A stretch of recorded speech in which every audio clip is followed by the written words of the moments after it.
Živa, dobrodošli v podcastu Raztezanja, kjer z Gorazdom raztezava najne možgane in se pogovarjava o izboljšanju izkušnje strank. Danes se bova lotila teme programov zvestobe in raziskala, a so lahko programi zvestobe eden od odzivov na spremembe, podražitve, omejitve in vse te stvari, ki vplivajo na svet oglaševanja. Preden začneva, naj predstavlja najno gostjo, to je Darja Grabelšek, najna sodelavka in naša strokovnjakinja za vse, kar je povezano s programi zvestobe. Darja, dobrodošla v Raztezanjih. Hvala. Pa daj kar sama se predstavno, malo našim poslušalcem povej, kdo si. Ok. Ja, tako kot Gorazd, na kratko sem innovation consultant. Se pa mogoče bolj specializiram z izkušnjo stranke. V Frodixu delam že vrsto let, začela sem recimo v projektih, včasih smo delali inbound marketing primarno in potem smo razvijali vse to do tega, da danes delamo bolj ali manj neke strategije za zadrževanje strank.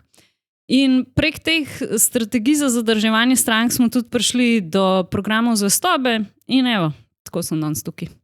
Ok, jaz se veselim. Zdaj pa Gorazd. Zakaj so programi zvestobe še posebej pomembni danes in kako se ti zdi, da se spoprijemamo s temi izzivi v oglaševanju? Ja, saj si nekaj na začetku si že omenil malo razlogov, pa če zdaj preden gremo danes na neko statistiko, damo na 3 dele, zakaj je to pomembno. Prvo definitivno je, da nimamo več third party cookiejev oziroma piškotkov in ne vem, Google ocenjuje tam 80% načeloma oglaševalcev naj bi to prizadel, v tem smislu prizadel, da nimajo več nekaj, na kar se lahko naslonijo. Drugi del je pa vedno dražje oglaševanje.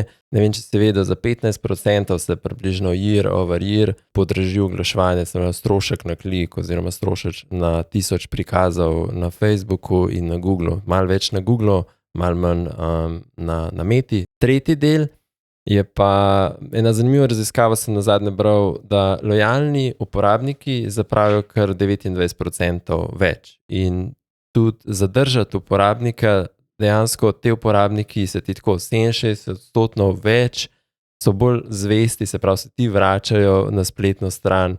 Tako da, iz teh uporabnikov lahko delamo nekaj naprej. Danes smo malo pogovarjali, kako to narediti, mogoče še malo bolj tehnično, kakšni so prijemi, tako da ampak v osnovi pravijo, da se splača, tako da dajmo raziskati.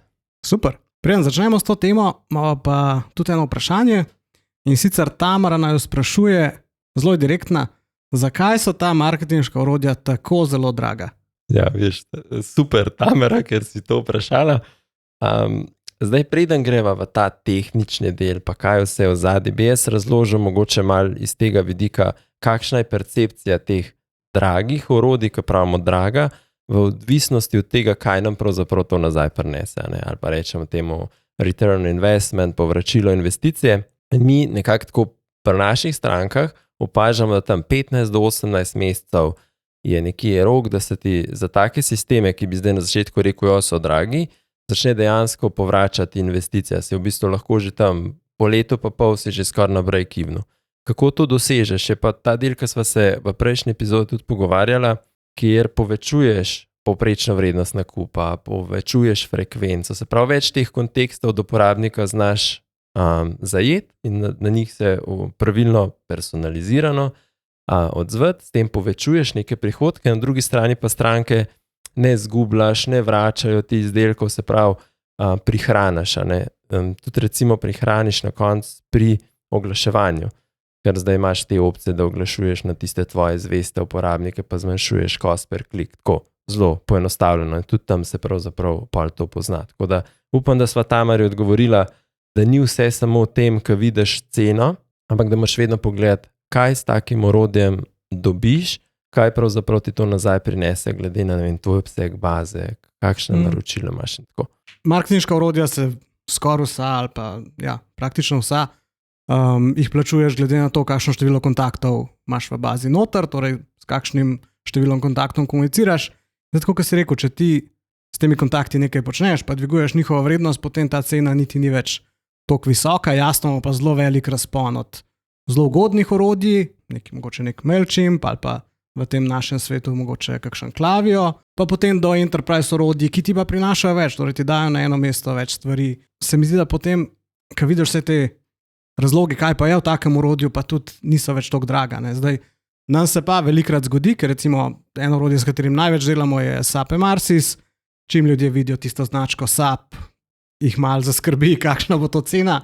Ampak dejansko ni. Ne? Torej, SAP Emarsys je zelo konkurenčno ocenjen ali pa ima čisto konkurenčno ceno.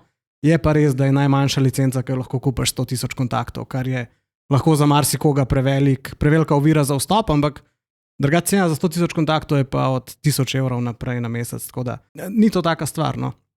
Ja, tle bi samo eno stvar hotel, da si zdaj rekel, da imajo cene različne, pa to te SaaS modeli zelo znajo biti premeteni v tem smislu, kako znajo zapeljati to ceno. Saj cela neka industrija se okrog tega pricinga v SaaS biznisih izoblikovala, tako da mogoče na prvi za poslušalce nekaj, kar vidijo na začetku, da je, to je zelo ugodno, ne treba je pogledati res, kaj rabiš, kaj boš na koncu imel, mogoče tista stvar, ki je na začetku zgleda krat 2, je pravzaprav lahko ugodnejša na koncu. Tako da moraš res primerjati jabolka z jabolki. Ja, celovito pogledati na stvari. Tudi hvala Tamara za vprašanje. Če pa tudi vas, gledalci in poslušalci, karkoli zanima, vas pa vabim na frodix.com/vprašaj, kjer nam lahko postavite vprašanje, ki se ga z veseljem lotva. Zdaj pa gremo res na temo. Skratka, Gorazd, da začneva tako kot vedno, kaj je definicija programa zvestobe? Evo, danes spet začneva. Evo, to je ena strukturirana marketinška strategija. Zdaj enkrat mogo začeti govoriti, kaj to točno je, ampak okay, marketinška strategija, ki spodbuja kupce k ponavljajočim nakupom.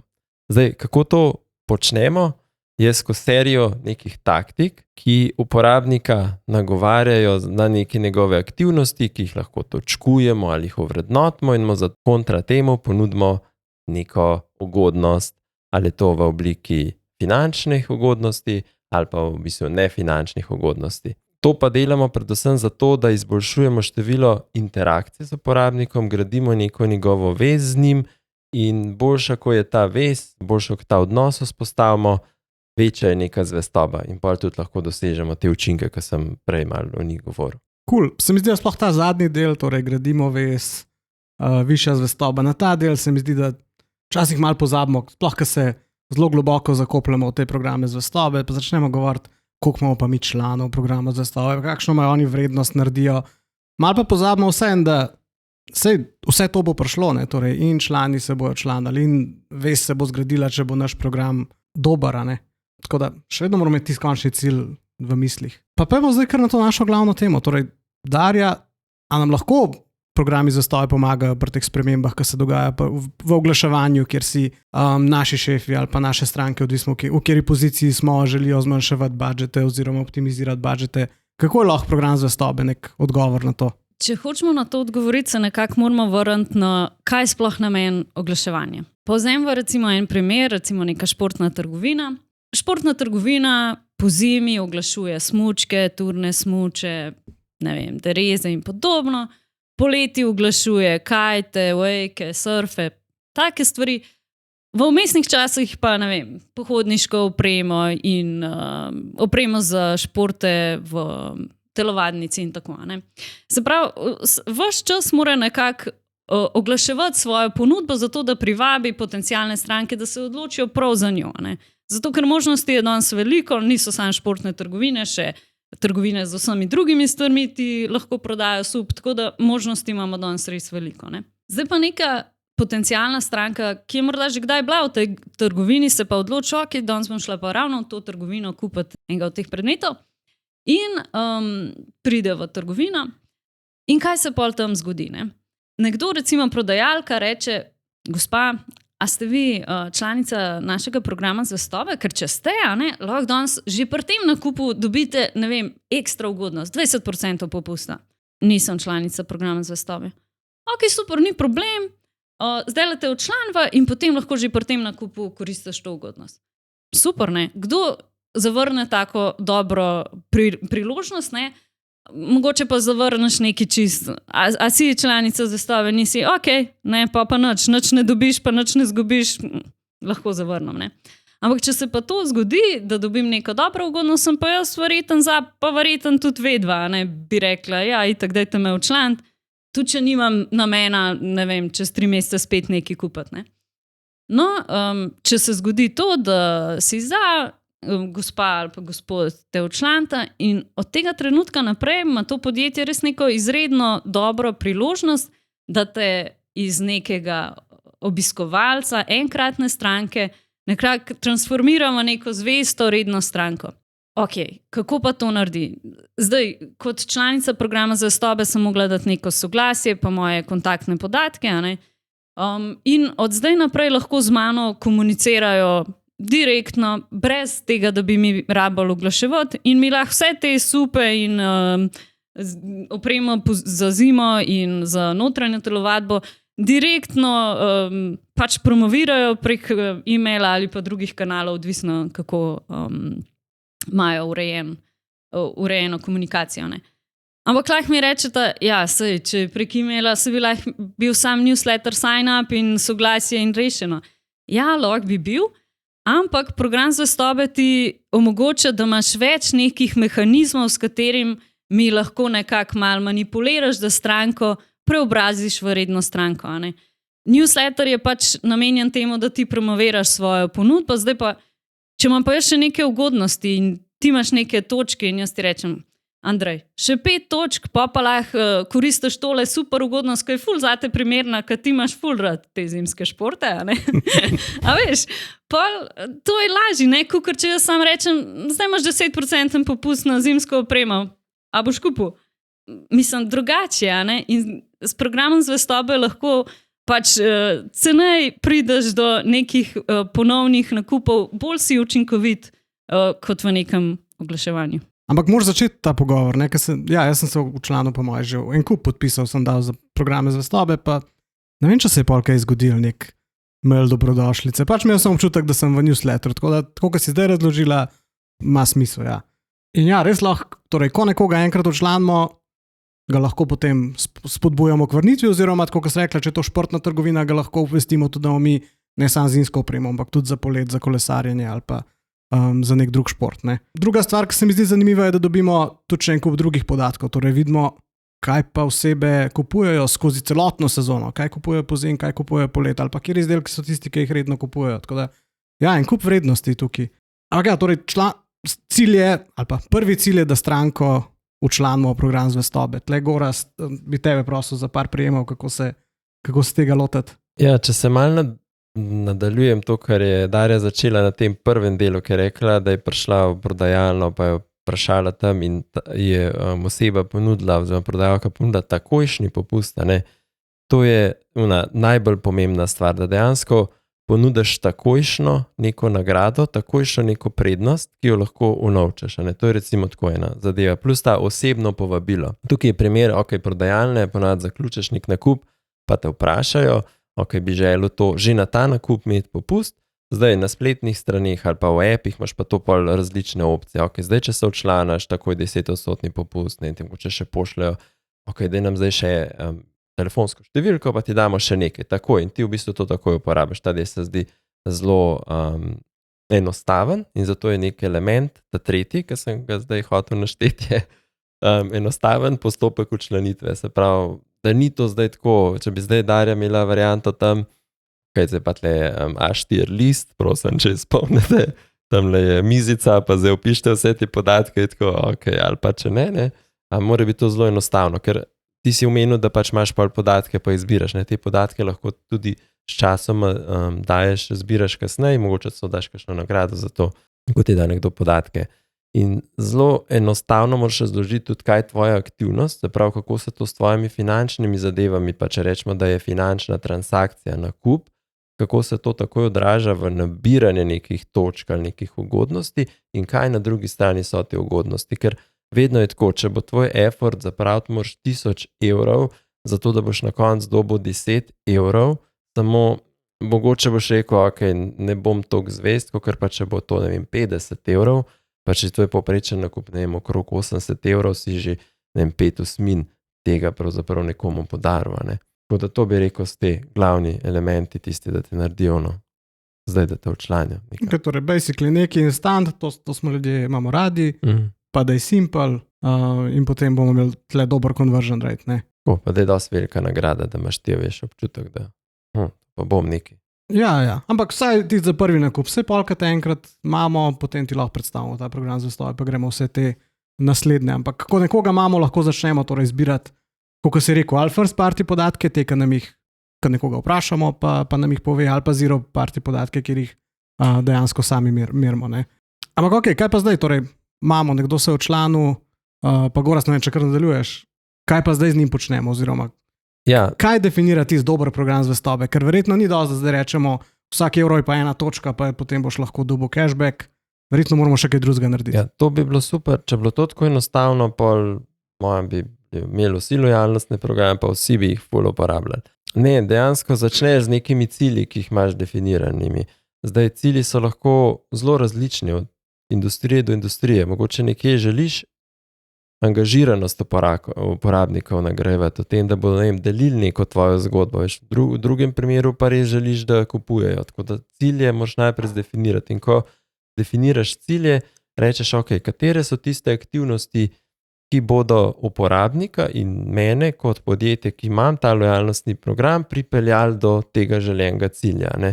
Za uporabnika morajo biti to zelo taki jasni cilji. Se pravi, da ni tako, imamo neke 3 različne stopne, ampak nisi čist zihar, kako lahko do tistih prideš, oziroma si zdil na tretja, je tako, niti ne moram do tja prideti. In ugodnosti morajo biti temu primerno nekako za tvoj angažma, oziroma za tvojo angažiranost, ko si pripaden, pač tudi temu primerno razporejene. In zdaj, ugodnosti so lahko ugodnosti finančne, vedno bolj se poudarja ta del nefinančnih nekih stvari, katere so, ki pa se bolj naslanjajo na ta del, kaj jaz kot uporabnik želim doseči v življenju s to blagovno znamko, ni zdaj samo to, zdaj bom tokrat kupil, ampak mi mogoče tudi nek ta experience del, neka doživetja mi lahko omogočajo. In tukaj se dostkrat lojalnostni programi, oziroma programi zvestobe, pa brendi naslanjajo na partnerje. Se pravi, tukaj gredo do partnerjev, probajo neke partnerske ponudbe noter pripeljati v ta del, da imamo to neko zgodbo. Zdaj, kakor si že tudi sam rekel, nič ne pomaga, da vse to imaš, če nekaj ne komuniciraš, moraš imeti zelo jasno strategijo komuniciranja, kdaj boš zdaj z nekom komuniciral, kdaj ga boš začel podbujati. Tako da zdaj bi rekel, da je to sem en del povzel. Zdaj pa, Darja, sem kakšno stvar pozabil? Ne, mislim, da si zelo dobro povzel. Se mi pa zdi, da vse nekako programov zvestobe, vsaj tem, ki so tukaj v našem slovenskem prostoru, kar veliko tega manjka. Ne? Predvsem se mi zdi, da manjka neke, recimo, personalizacije. Ne? Andrej, ti si prej omenil, lahko zbiraš take in take podatke. Ne? Ja, in mislim, da jih veliko podjetij zbira, ampak mi kot člani programov zvestobe imamo pa zelo tako izkušnjo, vse istočasno, vsem enako. Konec leta, ja, točke se vam bojo januarja zbrisale, pejte jih zdaj porabiti, ja, noč jih nimam. Ne, pač niso tako razdelili, nekaj posegmentirali, karkoli. No. Skratka, to se mi zdi, da ful manjka. Ostajamo pri tej personalizaciji živjo Darja, ne? Ni pa tega, da bi recimo mi rekli, Darja, veš ti, ki imaš, mislim, ne zares, da tako govoriš, ne, ampak meni, ki imam družino, meni lahko promoviraš neko ponudbo, to je zame zelo relevantno, moji otroci grejo radi, ampak ne vem, klele kolegu Igorju, ne, promoviraš ponudbo, ne, mislim, zelo za zbrisati, ne. Pač ni, ne, moraš malo vedeti o svoji stranki, kaj je prej kupila, zato da ponudaš nekaj relevantnega in v obliki ugodnosti, v komunikaciji z njo in v obliki aktivnosti. Če sem jaz tik pod enim nivojem in me lahko neka majhna aktivnost, ki sem jo morda kdaj v preteklosti že naredila, porine čez, to je super zame. Ne. Če mi pa ponujaš nekaj, kar sploh meni ni dosegljivo, pa brez veze. Ne. Recimo, to se mi zdi ena stvar, ki je zelo manjka. Ne. Pa so pa še te, recimo, druge stvari. Omenil si nek višji cilj. Danes, ali pa vsi mi v našem dokaj privilegiranem svetu si želimo ne samo preživeti, ampak nekaj pustiti za sabo. Si ne želimo nekega negativnega učinka, ali pa želimo pomagati ljudem. In programi zvestobe lahko temu ful nekako, lahko se jaz nekako uglasim s programom zvestobe, če so tudi njihovi cilji nekako podobni, pa vrednote podobne mojim. Ne? ali pa pač tega ni in potem smo na drugačni ravni, ne? Če medva nimava istih interesov, kaj se bova pogovarjala, ne? Potem omenil si netransakcijske recimo ugodnosti, a ne? A ne, vsako podjetje ima priložnost, da ponudi nekaj posebnega za svoje stranke, a ne? Ok, nimaš posebnih copat oziroma super, ki bi jih lahko ponudil, ker pač ti mogoče nisi v tem biznisu. Ampak, ne vem, nek telko bi lahko članom programa Zvestobe ponudil nek VIP customer support, a ne? To, da ne rabiš zmeri, ko pokličeš najprej poslušati Mozarta 3 minutke, pa mogoče prideš na vrsto, če imaš dober dan, a ne? Ne, pač, če si pa ti Gorazd član programa Zvestobe, evo, ti pa dobiš, ne vem, takoj linijo, ne? To je ta Igorjeva ideja, ne? Torej, da te, v enem blogu je to pisal, da te Mercator ne prepoznaš le na blagajni, ko ti reče, imate našo kartico, ampak da bi rekel, z našo kartico pa odklepaš une vozičke, ki imajo zelen ročaj in prodajalka že v trgovini ve, kdo si ti, ne? Ja, ne, ali pa da bi preskočil vrsto zaradi tega, ali pa tako neko ugodnost bi lahko po mojem vsako podjetje ponudil nekaj, kar je njim specifično, ne? Pa mogoče, kar manjka, so še neke netransakcijske aktivnosti, a ne? Zdaj smo bolj govorili o tem, ti z nekimi nakupi dobivaš neke točke, se predstavljaš po nivojih in pač prihajaš nekam in zaradi tega ti je nekaj na voljo, ne? Ampak v nekih biznisih, kjer so zelo pogosti nakupi, to še gre. V unih biznisih, kjer pa nakupi niso toliko pogosti, ja kaj pa med nakupi, recimo kupam enkrat na pol leta, vmes pa pozabam na to znamko, ne? Mogoče tudi čez pol leta se nam spomnila, ampak bom spet raziskovala, spomnila, ne? Se ne gre, mogoče se spomnim, a me to prepriča, da bom šla še enkrat k njim, morda ne? Imaš možnost dati neke, se pravi, netransakcijske aktivnosti, kot so recimo, da obiščeš spletno stran, da prisostuješ nekemu live shoppingu, da se čekiraš v poslovalnici, če je to neko podjetje, ki ima in na spletu in v fizičnih lokacijah je prisotno, ne? Imaš ful nekih možnosti, prek katerih lahko angažiraš stranke v vseh teh umestnih momentih in na tak način v bistvu spodbujaš stranko, da tudi, ko pa pride ta moment, boš pa ti ta njena izbira, ne?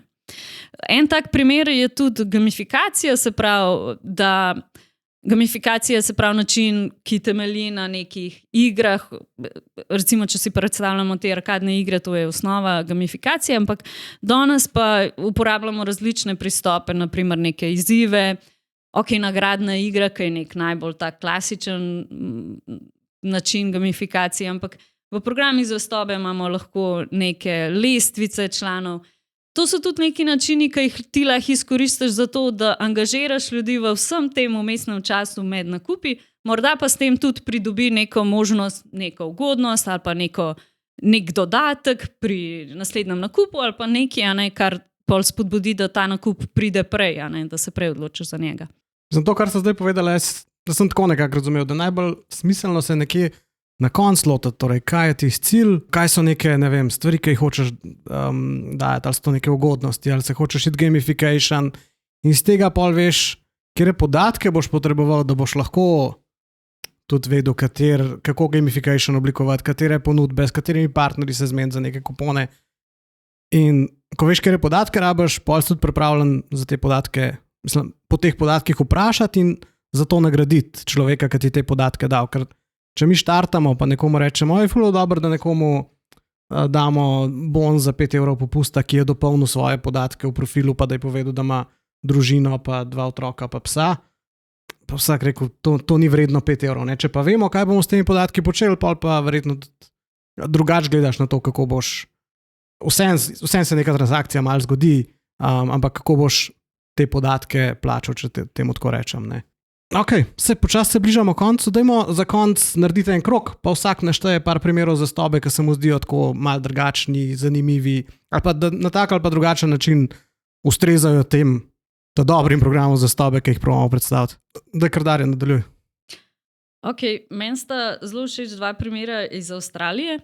En je Supercheap Autoklub. Ta program Zvestobe temelji na tem, da res te člane nekako za njih hočejo res neko ekskluzivno vrednost dati, ne? In že v osnovi imajo člani boljše cene, pač nižje cene, kot ostali, pač obiskovalci, kakorkoli. Pa imajo pa še eno tako res super ugodnost in to je, da če ti nek produkt kupaš in se v 14 dneh od tvojega nakupa ta produkt znajde na razprodaji, se pravi, se mu zniža cena, potem ti vrnejo to razliko od polne cene, ki si jo ti plačal, da jo lahko izkoristiš pa pri naslednjih nakupih. No in to se mi zdi neka taka super varianta, zaradi tega, ker kadar se ti to zgodi, da ti nekaj kupaš, potem se pa to hmalo zniža, si ti tako, res sem slabo se odločil, ne. Se pač nisem mogel vedeti, ampak vseeno, koliko sem preplačal, ne. Če pa ti nekdo reče, ja, lej, zdaj smo znižali ta izdelek, zato ti teh 5 € vrnemo v obliki nekega dobropisa ali pa kukarko, si pa ti tako, res sem se dobro odločil, ne, še malo sem prišparil, ne, skorda z mojim nakupom, ne zares, ampak pač to hkrati dobro bo še se enkrat šel počutim. tja, ne.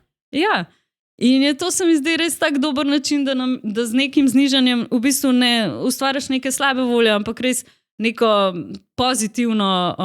pozitiven odnos z tem članom, ker tako bojo člani sigurno ostali in bojo čutili, da je vreden, da so noter, ne. Rekla si kaj, da prodajo rezervne dele za avtomobile?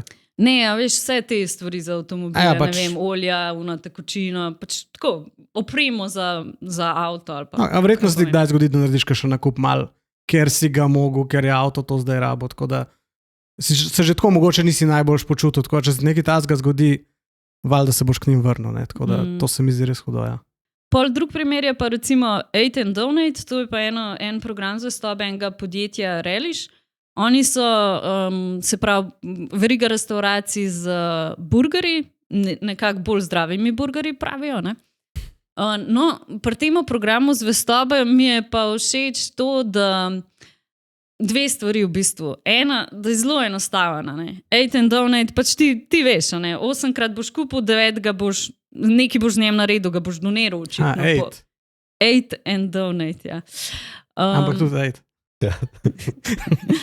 No, lahko pa tega 9 tudi sam pač izkoristiš, ne prisilite podjetje, da ga doniraš. Pač to je zelo enostavno, ni uno, veš, če dobiš toliko točk, pa imaš na voljo tako ugodnost ali pa mogoče tako, ali pa, velikrat se programi zvestobe zataknejo v tem, da postane preveč kompleksno. Če moram ful razmišljati, se pravi, a je to bolj ugodno zame, koliko jaz dobim neke vrednosti, a bom res zdaj razmišljala o vsem tem, 100 odločitev na dan moram sprejeti, tal mi je čist preveč, ne. Druga stvar pa temu programu zvestobe je pa to, da je res zelo povezan s tem višjim ciljem, ne. Recimo, pač Eat and Donate pomeni, da boš tega 9 doniral, zdaj komu boš doniral, oni imajo naveden na spletni strani, in tudi imajo naveden, koliko ljudi donira svoj 9 burger oziroma vrednost tega. In je to ful velik procent, zaradi tega, ker to ni nekaj, kar si ti zdaj izgubil, ampak si samo dobil in pol rade volje daš v dobrodelen namen in s tem se še ti dobro počutiš, ker itak, da rad pomagaš ljudem, Cool, ja, zdravi burgerji pa vsakega 9 doniraš. Ja, no, se pravi, zdravi burgerji, meni se zdijo čist navadni burgerji, ampak mogoče je to v Avstraliji zdravi burgerji. Ok, Gorazd. Zih so za ananasom. Okay, od burgerjev k športnim aktivnostim in enemu športnemu brendu. Zdaj, ko smo že zanj govorili about you, pa Zalando, da od nizozemskega občutek, da veliko teh nemških brendov tukaj promoviramo. Tako da danes klasično k temu bom jaz tudi Adidas vzel.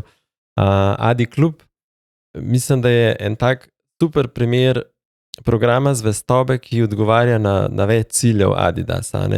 Adidas se je želel kot brand, ki je večinoma prisoten pri trgovcih s športno opremo in tako se je tudi online zelo prisoten, zelo želel na ta D2C vlak preklopiti, s tem, da je pravzaprav želel vzpostaviti ta odnos s stranko, ki kupuje kjerkoli. In se mi zdi, da ta prvi del je, ok, te včlanimo, ti kupuješ kjerkoli, registriraš svoje čevlje, jih dodaš noter in s tem pridobiš točke na njihovem programu zvestobe, ki ti pa omogoča to, kar smo malo prej tudi govorili. Eno so sicer res popusti na njihovi spletni trgovini, kjer lahko kupaš popuste, Drugo imajo pa veliko teh nefinančnih ugodnosti. Prav imajo 4 nivoje in glede na te 4 nivoje pa pač dobivaš neke nefinančne ugodnosti, ki so prva zelo, rečemo temu, kar vsem dosti finančna, brezplačna poštnina, pol naprej imaš pa dostop do ekskluzivnih kolekcij, lahko imaš pre-sale pred ostalimi na voljo, potem imaš tudi v nekem tretjem nivoju to, kar je Darja rekla za telko, da recimo pošleš nek support, pa tega prioritetno obravnavajo. Ko na tem tretjem pa četrtem nivoju imajo pa tudi neke ekskluzivne evente, kjer se sicer parjavaš, ko imaš dovolj točk in si lahko recimo, ne vem, dan preživiš na treningu ali pa recimo imaš VIP vstop na neko nogometno tekmo, kjer je Adidas sponzor za drese in take stvari recimo, ali pa tudi v, ne vem, v golfu, v plavanju. Ali to je tisti tretji nivo, Tretji pa četrti. Kaj moraš kar nekaj zapraviti? Da... Ja, moraš kar nekaj, ampak imajo pa, veš, virtualno kartico, ki jo lahko pravzaprav pokažeš trgovcem, kjer to kupuješ. Zdaj, tukaj bom dal eno zvezdico, ne. To ne vem, če dela v Sloveniji, ampak je za testirati. Imaš v svojem accountu, no tudi slovenskem, imaš to kartico, se pravi in QR kodo, in barkodo, a pa zdaj res deluje, če grem jaz v, ne vem, Extreme Vital in to tam pokažem, ali pa, ne vem, Intersport, to pa bi mogel zdaj preveriti. Mi je pa zanimiv ta del, ta netransakcijski del, kako že na začetku ti podarijo točke, se pravi, ko nisi še nič kupil, ampak ti dajo nekaj točko naprej, če mi izpolniš profil. V profilu poveš malo, koliko si velik, koliko vse stvari in kateri športi te zanimajo. In to, kar si rekel, ne, zakaj bi zdaj neki dal te podatke, oni točno vejo, zakaj si dal tistih 50 točk, zato ker vejo, kaj vse bojo naprej lahko delali. Če oni vejo, kakšne velikosti ti stvari imaš, to ti bojo zdaj personalizirali, to ti bojo komunikacijo dodajali, ne bojo meni pošiljali, ne vem, golf opreme, če vejo, da za to nisem, mi bodo pa mogoče, ne vem, nogometno opremo pošiljali, pa ne vem, opremo za teč, podobne stvari. Tako da je pa ta app, Adidas je res en tak ekosistem, vsi vemo, da imajo Adidas tudi app, ki ti omogoča sledenje tvojim športnim aktivnostim in v nekem nivoju ti ga celo dajo zastonj za 1 leto. Tam na 3. 4. nivoju ti reče, ok, app pa dobiš zastonj, ker ta Adidas Professional app je pač nekaj za plačati, rečemo 60 € na mesec, na leto, ti potem to dajo brezplačno. Spet v nekem cilju, da ti čim več aktivnosti narediš, več kot aktivnosti na redu, govorijo o aktivnosti fizičnih, športnih, prej boš, ne vem, zrabil svoje stvari in tako naprej. Tako da se mi zdi en tak dober primer, pa sej Nike je zelo podoben temu, pa rečemo, da smo Adidas predstavili. Jaz sem se fokusiral bolj na te slovenske, kam tudi jaz mislim slovenske, ki jih imam jaz izkušnje z njimi v Sloveniji, bom tako rekel. Recimo ful zanimiv mi je Zuhit, tam jaz hrano pa opremo za svojega psa kupujem. Njihov program zvestobe je tisti, ki bi rekli plačljiv program zvestobe. Ne vem, dam 8 € na leto ali nekaj tasga je in s tem dobim fiksen 5% popust na vsa naročila.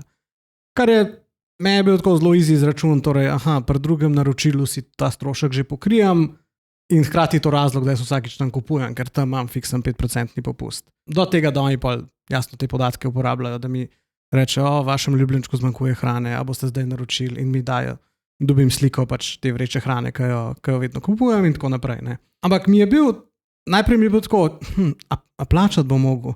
Tako, takrat se to že nekaj let nazaj, ampak takrat je bil to malo redkost, pa sem kar mogel malo preklop narediti, pa si tako malo zračunati. Ampak vse po drugi strani so verjetno tudi dosegali nek namen, ker sem jaz rekel, zato moram naslednjič spet kupiti. Sam sebe sem v bistvu prepričal, da bom še enkrat kupil. Ta drug mi je zanimiv, mi je recimo McDonald'sov, oni imajo jasno to klasično zbiraš točke, ampak ne vem, kakšen let nazaj so imeli igro Burger Crush, ki je kao Candy Crush, ne, torej po 3 burgerje pa pomfrije si skupaj zbiral in ko si napredoval skozi sobe, ki so jih naredili, si dobival neke kupončke od, ne vem, Big Mac za 1 €, malo na pamet govorim, ko si do konca prišel, si pa dobil, ne vem, brezplačen krompirček ali brezplačen meni. Skratka, je pač taka proper gamifikacija oziroma igrifikacija, bilo slovensko raz, ne? Ne vem, veš, v naši firmi je Darja tista, ki za to skrbi. Pol pa ena, ki jo tudi pogosto omenimo, je po moje Petrol na poti oziroma Petrol Go zdaj, ne? Oni so meni res dobili 100 enostavnostjo to, da grem jaz do bencinske črpalke, poskaniram tisto QR kodo in ko natankam je že plačano in se lahko odpeljam. Mislim, da zdaj ne rabiš več član programa zvestobe, da lahko kjerokoli kreditno kartico noter vneseš. Takrat, ko so začeli s tem, si pa mogel torej imeti to plačilno zlato Petrol Klub kartico. Zdaj še zadnji, ki pa ne vem, če je program zvestobe, ampak ima zelo podoben namen, je pa Triglav Drive, torej tam, kjer pa ti z varno vožnjo pridobiš popust na zavarovanje, kar se mi zdi pa tudi top ideja. Torej, on je dejansko voznika, ki ima manjšo verjetnost, da bo rabo zavarovanje, mu ponudijo cenejše zavarovanje. Okay, obvezno zavarovanje je tako obratno, ampak tako, ideja mi je top, ne, ker v Ameriki imaš en kup teh zavarovalnic, ki ti dajo pri življenjskem zavarovanju pa zraven Apple Watch ali pa nek activity tracker, torej da spodbujajo zdrav življenjski slog in je za njih kar naenkrat primerata cenejša s tem, ko so ti dali eno stvar za 50 ali pa nekaj 100 evrov. Ne. Tako, a ne vem, imate še videli kakšnega, drugače smo pri koncu, vse smo bili kar dolgi. Upam, da smo uspeli prikazati, da je program zvestobe torej eden od načinov, kako zmanjšati odvisnost od oglasnih omrežij. Ni to edini, ampak zna pa nagraditi. No. Zdaj, če koga zanima več o programih zvestobe, kako se jih lotiti, kakšni obstajajo, pripravili smo jim vodič, ki se imenuje Kako se lotiti programa zvestobe. In je na voljo pri nas na spletni strani na frodix.com, bo pa link tudi nekje dol v opisu tega videa. Pa še webinar bomo imeli zdaj malo. Ali pa je že bil, odvisno, kdaj bo tole vam prišlo. Spremljajte tudi ta del, kdaj so webinari.